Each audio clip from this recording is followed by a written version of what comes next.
হ্যাঁ, এটা আসলে ম্যানেজ কি যদি আমি মনে করি সদিচ্ছা যদি থাকে মানুষের সদিচ্ছা যদি থাকে এবং সে যদি তার কর্মে যদি স্বচ্ছতা থাকে এবং সে যদি সৎ থাকে তাহলে ইনশাআল্লাহ করা সম্ভব। মানে পেশার বাইরেও মানে বলে না যে এক্সট্রা কারিকুলাম হিসেবে তো সেটা আমি বলব যে আমার স্বচ্ছতা, আমার সততা, আমার ইচ্ছাও মানে মানুষকে খুশি করা। শিল্পী সমিতিতে অন্তত আপনারা দেখবেন যে আমি আমার জীবনে শিল্পী সমিতি করতে যেয়ে কখনো কেউ আমাকে নিয়ে একটি কথা বলেনি।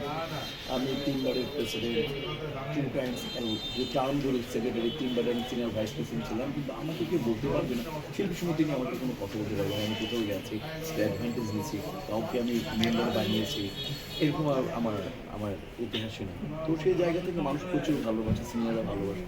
সমসাময়িকরা আদর করে, ছোট স্নেহ করে, সম্মান করে। তো কাজেই আসলে এই আমি আমার ওই যে বললাম না, স্বচ্ছতা আর আমার সততা সবথেকে বড় পুঁজি, এটাকে দিয়ে আমি আর আমি খুব মানে মানুষের মুখে মানে আমার যদি আমি কষ্ট করে যদি মানুষের মুখে হাসি দেখি তাহলে আমার ভেতর মানে কি বলবো মানে অন্তর থেকে আমি হাসতে থাকি।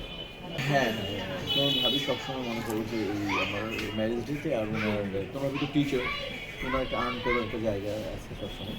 তো উনি আমাকে সবসময় মানে আমি পাঞ্জাবি খুব পছন্দ করি, পাঞ্জাবি অথবা পারফিউম বা শার্ট, উনি সবসময় আমাকে সব সুন্দরভাবে এটা কিনে আমাকে কিন্তু মানে বলবো যে প্রাপ্তি, আমার যে যোগ্যতা, আমার যে সাধ্য বা সামর্থ্য তার থেকে সৃষ্টিকর্তা ঢেউ লিখে দিয়েছেন, এদেশের মানুষ দিয়েছেন, এদেশের পরিচালক, প্রযোজক, দর্শক, মিডিয়ার সাংবাদিকরা দিয়েছে আমাকে।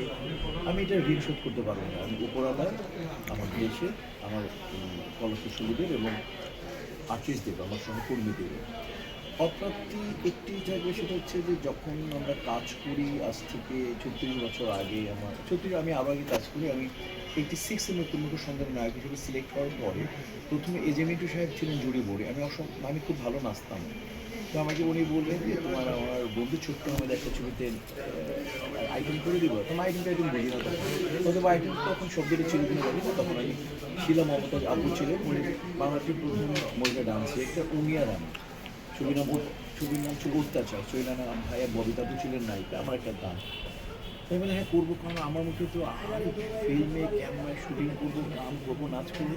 তো ওইটা করলাম, ওইটা আমার ফার্স্ট, ওইটা 88 বাট আর আমি 89-এ আমরা ছবি শুটিং করি, 90-তে আমার 16ই এই 19 এই 90-এর আমার ওস্তাদ, ফিল্মের ওস্তাদ আমার বাবা ছুটকু আহমেদের পরিচালনায় আমি চেতনা ছবিতে মেইন কাস্ট করি একজন নায়ক হিসেবে।